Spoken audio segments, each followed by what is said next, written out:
Bonjour à toutes et à tous. Donc, on va attaquer normalement ce qui est le dernier chapitre de première année, que ce soit filière MPSI ou PCSI. Et cette séquence, ce chapitre, s'intitule Analyser et modéliser pour décrire le comportement des systèmes complexes et tout ce qui concerne l'intelligence artificielle. Alors, dans cette séquence, dans ce chapitre, il y aura trois parties, donc on va faire plusieurs capsules vidéo. La première partie, c'est la vidéo de ce jour, qui va s'intéresser, la première partie qui s'intéresse au système logique. On fera des petites généralités, on précisera la notion d'information, puis on verra deux types de systèmes logiques, qui sont les systèmes logiques combinatoires et les systèmes logiques séquentiels. Dans une seconde partie, on fera un focus justement sur ces fameux systèmes logiques séquentiels et on verra un outil, et notamment dans les diagrammes SysML, qui s'appelle le diagramme d'état, qui va permettre de décrire justement le comportement séquentiel d'un système complexe. Et dans une troisième partie, qui regroupera les items 3, 4, 5, 6, 7 qui sont représentés ici, c'est tout ce qui concerne l'intelligence artificielle. Alors on va pas vous former des spécialistes de l'intelligence artificielle, mais essayer de vous présenter quel type de problème est-ce qu'on est capable de résoudre avec quelle performance, et puis finalement les principes généraux qui sont liés à l'intelligence artificielle, en sachant que en deuxième année, quelle que soit la filière dans laquelle vous serez, vous avez un chapitre qui s'intitule Intelligence artificielle dans le programme d'informatique du tronc commun. Là, vous reviendrez en partie et en détail même sur ces notions qui sont liées à l'intelligence artificielle. Donc, dans cette première vidéo, on va s'intéresser au premier chapitre qui s'intéresse au système logique. Donc, les systèmes logiques vont nous permettre de décrire finalement le comportement d'un système complexe. Donc, on verra quels outils est-ce qu'on est capable d'utiliser pour décrire finalement le comportement d'un système complexe. Ces systèmes logiques qui permettent de décrire et de programmer finalement ce comportement des systèmes complexes, dans le diagramme des chaînes fonctionnelles, les chaînes d'information qui sont ici avec les trois fonctions acquérir, traiter, communiquer, et dans la chaîne de puissance où on a les fonctions alimenter, moduler, convertir, transmettre, adapter et agir. Nous, ce qui va nous intéresser, ce qui va permettre de décrire et programmer le comportement souhaité d'un système, ça va être la fonction traitée. La fonction traitée, elle va récupérer des informations, elle va recevoir des informations de l'état du système qui vont être réalisées par les composants qui réalisent la fonction acquérir. Donc, soit on va faire l'acquisition de grandeurs qui sont extérieures, typiquement des consignes, mais on aura aussi besoin d'avoir des informations sur l'état du système. Et l'état du système sera mesuré par des capteurs ou des détecteurs qui viendront mesurer physiquement des grandeurs qui sont dans la chaîne de puissance. Donc nous, ce qui va nous intéresser, c'est la fonction traitée. Donc les entrées de la fonction traitée, comme je l'ai dit, ça va être des informations sur, en partie, l'état du système. Dans quel état est-il ? Et puis, en fonction de ces informations de l'état du système, il va falloir agir. Et donc, du coup, on va, en sortie de la fonction traitée, on va récupérer des ordres ou des commandes dont l'objectif sera de faire évoluer l'état du système. Donc, nous, on va se focaliser sur la fonction traitée. Alors, les informations que l'on va chercher à manipuler, elles sont généralement de trois types. C'est des notions que vous avez déjà vues, qui vous ont déjà été présentées lorsque vous avez fait, en tout début d'année, la présentation des systèmes complexes. Et donc, il y a trois types d'informations. Il y a les informations qu'on appelle du type analogique. Donc ici, quand on a une information qui est du type analogique, c'est-à-dire qu'on va pouvoir associer finalement à cette grandeur physique une fonction mathématique telle que représentée par exemple ici. Donc voilà, représentée dans le domaine temporel, et puis ici, j'aurai une fonction mathématique que je vais appeler, alors je vais pas prendre ça, voilà, je vais faire un plus petit, ici mon stylo il est là, et je vais faire un plus fin, voilà. J'ai une fonction par exemple que je vais appeler f de t. Si cette fonction mathématique associée à la grandeur physique qui véhicule une information du type analogique, ça précise qu'il y a deux types d'informations. C'est que la fonction f de t, elle est continue, première chose. Deuxième chose, la fonction f de t, elle est connue pour toutes les valeurs de t. Autrement dit, ça veut dire que petit t appartient à l'ensemble grand R. Alors, grand R+, si on ne s'intéresse que aux instants positifs, mais peu importe. Donc ça, c'est la deuxième information importante. La fonction f de t, elle est continue, elle est connue quel que soit t, et les valeurs de la fonction f de t appartiennent à grand R. Donc il y a une infinité de valeurs que peut prendre cette fonction mathématique associée à une grandeur physique du type analogique. Si maintenant on s'intéresse aux informations qui sont de type numérique, en opposition avec les grandeurs, les informations de type analogique, cette fois-ci, ici j'ai représenté aussi l'information en fonction du temps, donc la grandeur Donc j'ai aussi une fonction f de t, donc là je vais prendre ça en vert, j'ai une fonction f de t ici. Donc je vais tracer ici en superposition en gris ici notre fonction associée à une grandeur physique continue et donc associée à une grandeur analogique, une fonction continue du temps. Mais cette fois-ci, dès qu'on va manipuler des fonctions, des grandeurs qui sont des informations qui sont de type numérique, bah, cette fois-ci, on va avoir deux opérations fondamentales qui vont apparaître. Une première opération fondamentale, c'est qu'en fait, on va discrétiser le temps. On va discrétiser le temps. Ça veut dire que finalement, contrairement à tout à l'heure, la fonction f de t, elle n'est plus continue. On voit bien qu'il y a des marches d'escalier ici. Que la fonction f de t, je vais mettre ça ici, hop, ici, voilà. Les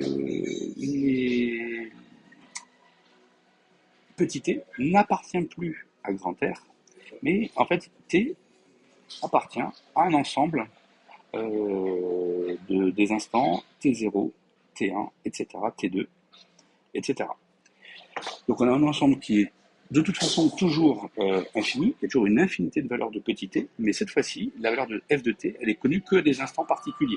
Et si vous vous rappelez, on a déjà dû présenter ça, la durée entre deux échantillons, ici, cette quantité-là, c'est ce qu'on appelle la période d'échantillonnage. Donc en fait, petit t, je reviens en vert, petit t appartient à l'ensemble, en fait les instants t, ils valent les valeurs de kte, quelle que soit la valeur de k qui est supérieure ou égale à 0. Et généralement, cette période d'échantillonnage, elle est fixe. C'est ce que j'ai représenté ici. Donc ça veut dire que ici, et ça c'est la deuxième chose, donc la fonction n'est plus continue, on connaît la valeur que à des instants particuliers, et de la même façon, troisième et dernière chose, c'est que les valeurs de f de tk, les valeurs de la fonction aux instants tk d'échantillonnage, n'appartiennent plus, ce n'est plus égal à grand R, mais en fait ça appartient à un ensemble de valeurs. Donc je vais les appeler V0, V1, V2, etc. Donc il y a un ensemble fini de valeurs. Donc ça c'est un ensemble fini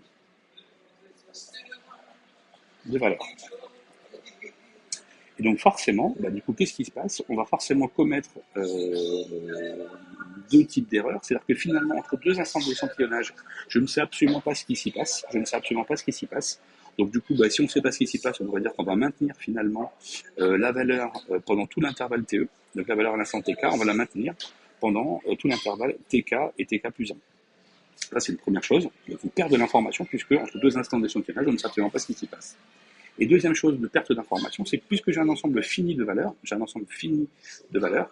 qui sont ici, typiquement, voilà, et si ma fonction, entre guillemets, ne valait pas tout à fait, ma fonction par exemple ici, à cet instant-là, elle vaut cette valeur-là, ici, là, et du coup, je n'ai pas le choix de dire que finalement, je vais prendre la valeur la plus proche. Donc par exemple, si j'avais une valeur qui était ici, ma valeur réelle, elle est ici, et ma deuxième valeur, donc là j'aurais V0 et ici V1, il n'y a pas de valeur entre V0 et V1, du coup j'associerais à cet instant-là, j'associerais la valeur de V1 puisque c'est la valeur la plus proche. Et donc du coup forcément on commet aussi une erreur sur la grandeur physique. On espère que cette perte d'information n'est pas trop conséquente. Si j'ai un nombre important d'ensemble de valeurs finies ici, alors du coup je commettrai forcément beaucoup moins d'erreurs que si j'en ai très peu. Donc ça, c'est une information numérique. Et puis, le troisième type d'information, qui finalement est un cas particulier des informations numériques, qui sont ici. Cette fois-ci, les valeurs de la fonction associées à la grandeur physique ne peuvent prendre que deux valeurs. Donc ça, c'est ce qu'on appelle des informations de type binaire ou booléenne, par rapport à ce que vous allez faire en informatique, des variables booléennes, true, false. Soit c'est vrai, soit c'est faux. Donc soit c'est vrai, soit c'est faux, soit c'est 0, soit c'est 1. Et donc ça, typiquement, c'est ce qui peut être fourni par des détecteurs.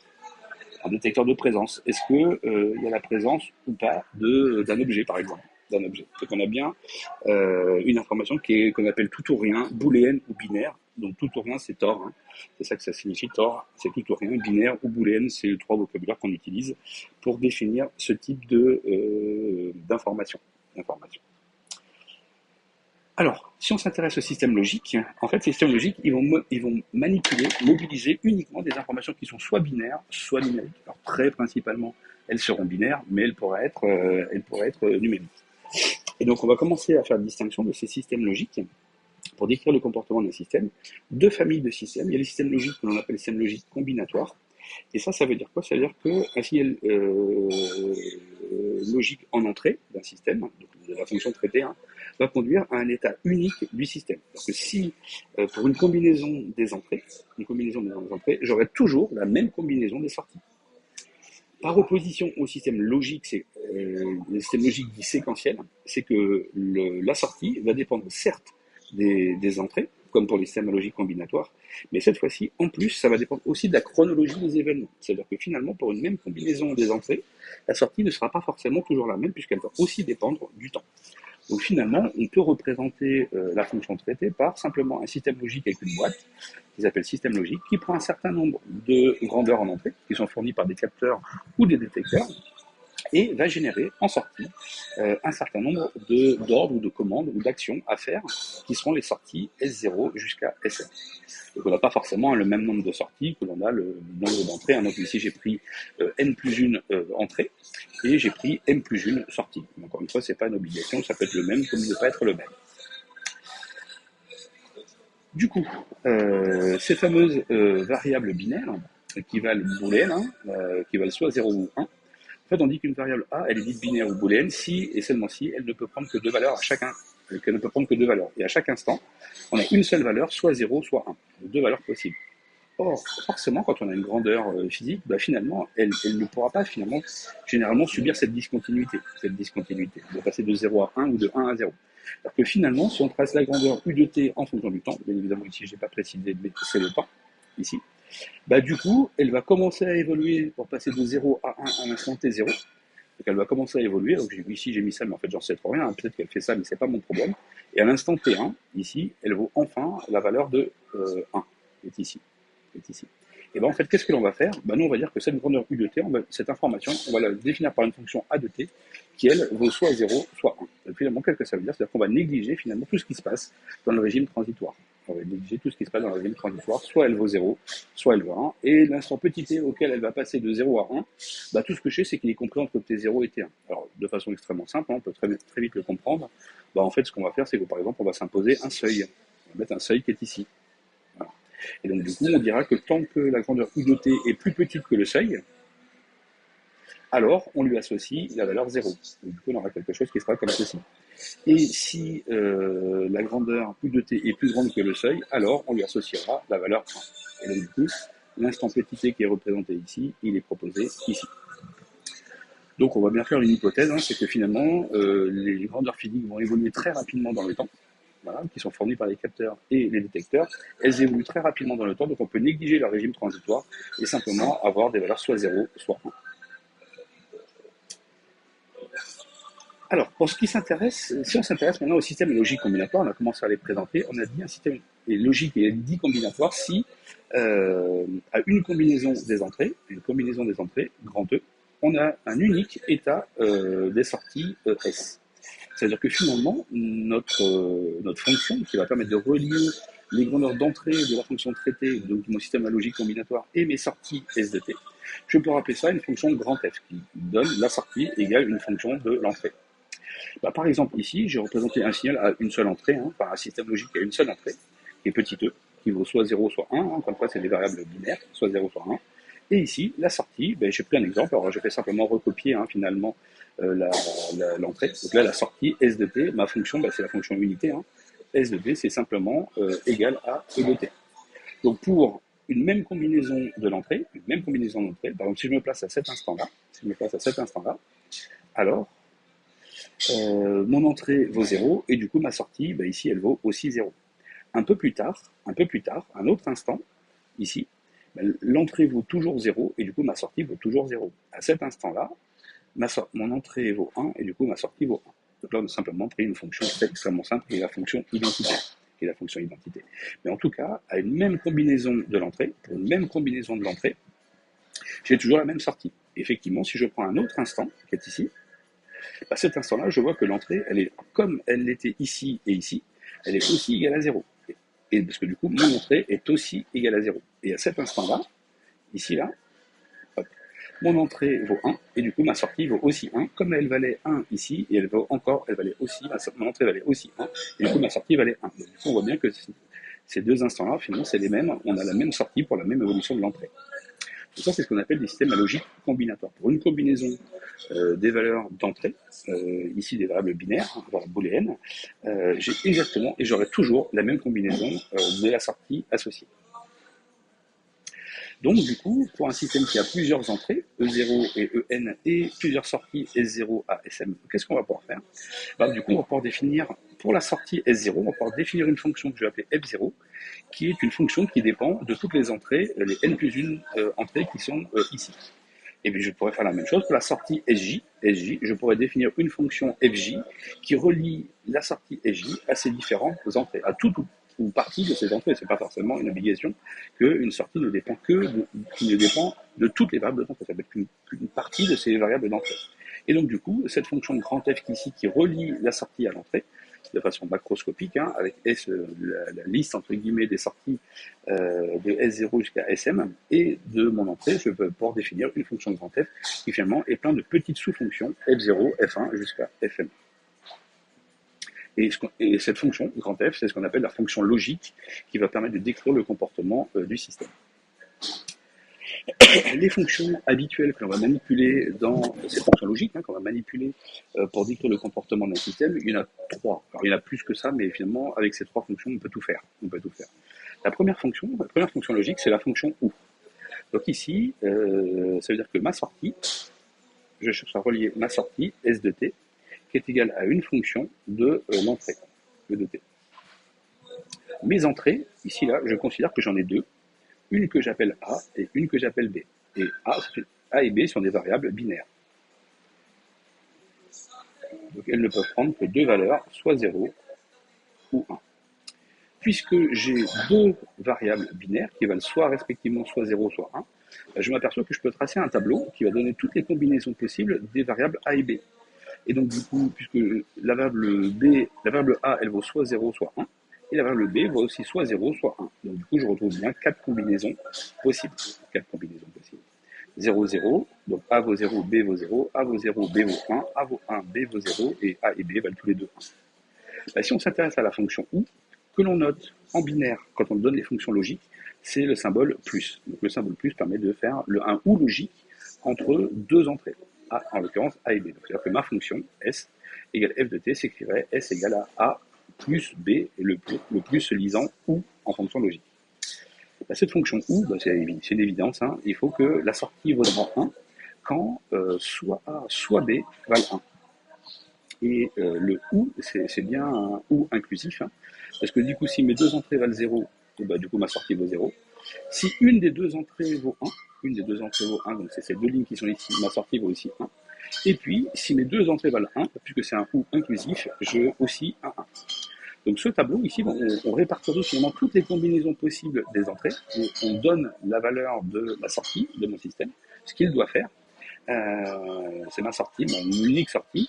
Et du coup, ce tableau, c'est ce qu'on appelle une table de vérité, qui donne finalement le comportement du système, ici décrit pour en entrer deux variables d'entrée binaire A et B, et pour lesquelles on décrit une de la fonction OU. Donc ça, c'est assez simple, hein, c'est l'un ou l'autre, ou les deux, pour lesquels la sortie vaudra 1. La deuxième fonction logique élémentaire, c'est la fonction E.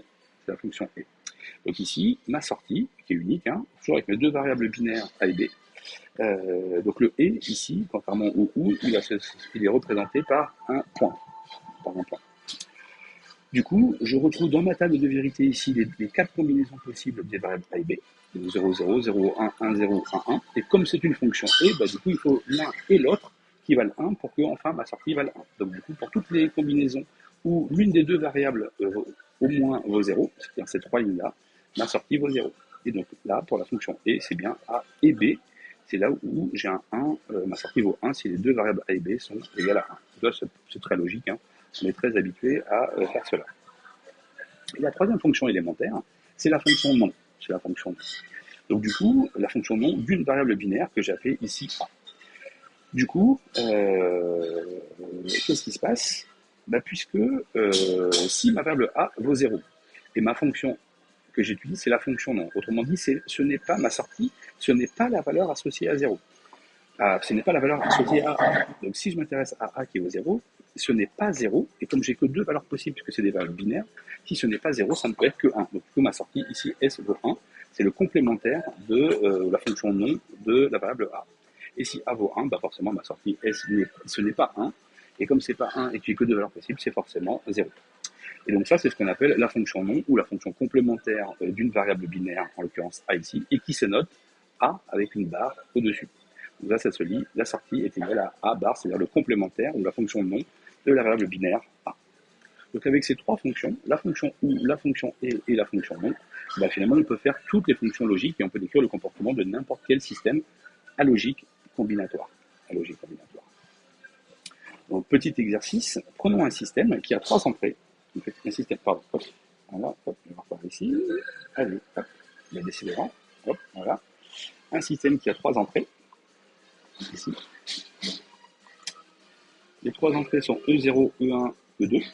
D'ailleurs, c'est E1, E2, E3 même. Hop. On va gommer tout ça. Voilà.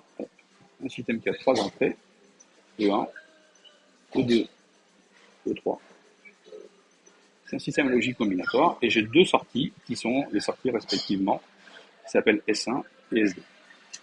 Du coup, il y a une fonction grand F qui permet de relier ces sorties. Donc grand S, c'est S1 et S2. Et mon grand E, c'est E1, E2, E3. En gros, quelle est la fonction que vaut grand F, du coup, grand F, en fait, c'est deux fonctions, hein, F1, F2, ici. Et ces fonctions F1, F2, elles valent quoi? C'est notre objectif, c'est de déterminer la fonction F1 de l'entrée et la sortie. Et la deuxième fonction, F2 de l'entrée, celle-ci est associée à S1 et celle-ci est associée à S2. Alors, du coup, si on s'intéresse à S1, alors, du coup, c'est celle-ci qui va m'intéresser. Du coup, dans cette ligne-là, cette colonne qui est ici, là, hop, moi, ce qui va m'intéresser, c'est de rechercher quand est-ce que la sortie vaut 1. Donc, la sortie vaut 1 pour cette combinaison-là, celle-ci et celle-ci. Du coup, ma sortie S1 de t, c'est ma fonction F1 de l'entrée E de t. Comment elle va s'écrire? Du coup, je m'aperçois que pour la sortie S1, ici, qu'est-ce qu'il faut? Je regarde les combinaisons des entrées qui permettent d'atteindre cette sortie S1 à 1. Du coup, il faut que E1 vale 0, que E2 vale 0 et que E3 vale 1. Donc, du coup, je vais pouvoir dire que ma sortie S1 de t, c'est cette fonction de l'entrée, c'est E1 à 0. Si E1 doit être à 0, ça veut dire que c'est la variable E1 bar. Il faut que la variable E1 vale 0. Et quoi? Et que E2 vale 0. Donc, et avec un point, que la variable E2 vale 0. Donc on va écrire E2 bar. Et quoi? Et il faut que la variable E3 vale 1, donc on écrit E3. Donc ça permet simplement de dire que ma sortie S1 de t doit valoir 1 dans le cas où j'ai la combinaison E1, E2, E3 qui vaut respectivement 0, 0, 1. Mais aussi, ma sortie S1 de t doit aussi valoir 1 pour cette combinaison qui est ici. Donc du coup, c'est soit cette combinaison ou celle-ci, et puis bien évidemment, après on fera ou celle-ci. Et donc du coup, on va mettre le plus, qui représente le symbole ou. Ici, je vais gommer tout ça. Voilà. Ou quoi? Et du coup, pour cette combinaison, il faut E1. Il faut que E2 vale 0, donc E2 bar, et E3 bar. Et enfin, pour cette dernière ligne, où E1 et E2 et E3, puisque ces trois variables-là doivent être égales à 1 pour que la sortie S1 vale 1. Donc, finalement, ma fonction F1, qui relie finalement mes différentes entrées, c'est la fonction logique qui est proposée ici. Vous pourrez vous entraîner pour trouver finalement la fonction F2, voilà, pour la sortie S2. Donc S2, c'est la fonction F2 de E de grand E de t, de E1 de t, E2 de t, E3 de t. Du coup, ça va être simple, il faut que les 3 valent 0, donc j'aurai E1 bar, E2 bar, E3 bar, ou E1 bar, et E2 et E3 bar, ou E1 et E2 bar et E3 bar. Ici, je vois de nouveau que ma sortie vaut 1 pour 3 combinaisons des variables d'entrée. Donc ici, j'ai répertorié finalement les deux fonctions F1 de grand E et F2 de grand E, qui sont des fonctions associées aux deux variables de sortie qui sont notées S1 de t et S2 de t. Vous avez vu, c'est extrêmement simple à utiliser. Donc ça, c'est pour les systèmes à logique combinatoire. À une combinaison de l'entrée est tout le temps associée la même combinaison de la variable de sortie. Maintenant, intéressons au système dit à logique séquentielle. On va dire qu'un système logique il est disséquentiel. Un système logique disséquentiel, c'est un système logique, toujours, pour lequel les sorties SJ, une des sorties de mon système, ne dépend pas uniquement des entrées. Donc les sorties vont toujours dépendre des entrées, mais pas uniquement. Ça va aussi dépendre de l'évolution antérieure du système. C'est-à-dire finalement dans quel état était-il. Et donc, du coup, c'est-à-dire que ma sortie S de t, ça va être une fonction de grand F qui dépend toujours des entrées, bien évidemment, mais surtout, aussi de S de petit t moins delta t, finalement de ce qui s'est passé avant. Ce qui s'est passé avant, ça veut dire qu'il va falloir mémoriser ce qui s'est passé avant. Et pour mémoriser ce qui s'est passé avant, finalement, on fait la boucle qui est ici. On va mémoriser finalement l'état des sorties précédentes, à un instant t moins delta t. Donc ça, c'est cette flèche qui est ici. Ça permet de faire la mémorisation. Donc cette mémorisation ici, là, c'est celle qui permet finalement d'avoir accès à S de t moins delta t, et ça bien évidemment, quel que soit delta t. Alors, prenons un système extrêmement simple, où j'ai seulement une entrée, E, de t, qui est représentée ici, qui est toujours E est toujours des variables booléennes, des variables binaires, qui valent soit 0, soit 1, et de telle sorte que c'est représenté par ce chronogramme qui est proposé ici. Et bien ma sortie, S de t, qu'on nous propose, elle est écrite comme ceci. Alors, justifions que ce n'est pas un système à logique combinatoire. Ici, si vous regardez, si je me place à cet instant-là, ici, mon entrée vaut 0, et du coup ma sortie vaut 0. Si je me place à un autre instant pour lequel l'entrée vaut 0, à cet instant-là, ici, là, l'entrée vaut 0 et ma sortie vaut aussi 0. Donc là, entre guillemets, on est presque parti pour un système logique combinatoire. Et si maintenant je me passe à un autre instant où l'entrée vaut 0, c'est-à-dire cet instant-là, ici, mon entrée vaut toujours 0, par contre cette fois-ci ma sortie vaut 1. Conclusion, ça ne peut pas être un système combinatoire, puisque du coup, pour une même combinaison de l'entrée, qui est 0 ici en l'occurrence, la sortie n'est pas toujours la même. De temps en temps elle vaut 0, de temps en temps elle vaut 1. Et c'est exactement le même principe, si maintenant je m'intéresse à cet instant-là, ici, je vois qu'à cet instant-là, mon entrée vaut 1 et ma sortie vaut 1. Et si je me place un instant plus tard, où mon entrée vaut toujours 1, cette fois-ci, ma sortie vaut 0. Donc encore une fois, de toute façon, ce n'est pas un système à logique combinatoire, c'est un système à logique séquentielle. Alors l'exemple qui est présenté ici, c'est exactement l'exemple de ce qu'on appelle les systèmes va-et-vient. Les interrupteurs que vous manipulez, vous pouvez avoir chez vous. Voilà. Ici, par exemple, c'est la variable E, c'est est-ce que vous allumez, est-ce que vous appuyez ou non sur l'interrupteur. Et la sortie, c'est est-ce que la lampe s'allume, par exemple. Si la lampe elle est allumée, elle est éteinte. Donc ici, on voit bien que c'est bien des variables binaires. Est-ce que j'appuie ou je n'appuie pas sur l'interrupteur? Et ça, c'est pour l'entrée. Et ma sortie, est-ce que ma lumière est allumée ou est-ce que ma lumière est éteinte? C'est une évidence. Ici, vous n'appuyez pas sur le bouton. Du coup, on considère que dans un premier temps, la lumière est éteinte. Ici, vous appuyez sur le bouton. Qu'est-ce qui se passe? La lumière s'allume. Vous relâchez le bouton, la lumière reste allumée. Vous réappuyez sur le bouton. Qu'est-ce qui se passe? La lumière s'éteint. On voit bien que le simple système de va-et-vient d'interrupteur, vous appuyez une fois, ça allume, vous appuyez sur le même bouton, ça s'éteint, donc ça ne peut bien évidemment pas être combinatoire. C'est forcément un système séquentiel, c'est-à-dire qu'on a mémorisé, ici, à cet instant-là, entre guillemets, c'est-à-dire qu'on a mémorisé le fait qu'à cet instant-là, quand on a réappuyé sur le bouton, on a mémorisé le fait qu'on avait déjà appuyé une fois dessus. Donc c'est bien le S de t moins delta t. C'est-à-dire qu'on sait qu'on a déjà appuyé et que du coup, ma lumière était déjà éteinte. Donc ça, c'est un système qu'on dit, un système dit à logique séquentielle. Donc pour décrire ces systèmes à logique séquentielle, on peut tracer les chronogrammes, mais finalement, ce qu'on a fait ici, mais finalement, on n'a pas accès à notre fonction grand F. On n'a pas accès à la fonction grand F. Donc du coup, la question qui va se poser, c'est comment va-t-on faire pour décrire cette fonction f pour un système à logique séquentielle. On sait très bien le faire pour des systèmes à logique combinatoire, mais pour l'instant, on n'a pas les outils pour décrire la fonction f associée à un système logique séquentiel. Et donc du coup, pour décrire cette fonction f, on a un certain nombre d'outils, plus ou moins historiques, des schémas bascules. Alors peut-être vous avez déjà entendu parler de ça, c'est tout ce qui concerne les séquenceurs. Les bascules J, les bascules D, les bascules JK, les bascules RS, etc. C'est très vieux, ce n'est plus du tout au programme, puisqu'en fait c'est plus du tout utilisé. Un autre outil qui est extrêmement performant, qui s'appelle le Graph7, mais qui n'est pas au programme des classes préparatoires aux grandes écoles.